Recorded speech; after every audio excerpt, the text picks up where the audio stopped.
මචං මම දැන් ඉන්නේ ගාල්ලේ. ඔයාලට විශ්වාස කරන්න පුළුවන්ද කිලෝමීටර් දෙකකට මට වැටෙන රුපියල් 1250ක්.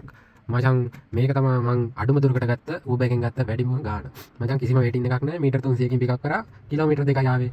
ඔන්න වැටලා තියෙන ගාණ. ඉතින් මචං මට මේවා දකින්නකොට කොළඹට එන්න හිතෙන්නේ නැහැ මට දැන්. මෙහෙම ඉන්න හිතලා තියෙන්නේ මොකද මෙච්චර ගණන් ගෙවනවා කියලා මම දැනන් හිටියේ නෑ අද වෙනකම්. හරිද? එතකොට මචං මං උදේ කියන්නේ හවස 6 එකක් ආවා මාළඹේ ඉඳන් අහංගමට. හරිද? එතන මචං ඔයාලට මම පෙන්නන්නම්. මේ දෙන්නේ 6 එක. හරිද? මේක මචං කිලෝමීටර් 131කට 11541ක් මට වැටලා තියෙනවා. මේක මචං ෆ්ලෙක්ස් කැටගරි එක. හරිද? මේක ෆ්ලෙක්ස් කැටගරි එකේ මචං ඉන්ටර්සිටි කැටගරි එකට තමයි මේක වැටෙන්නේ. හරිද? එතකොට මේ 6 එක ඉන්ටර්සිටි 6 එකක්. ඒ කියන්නේ කොළඹින් පිට 6 එකක්.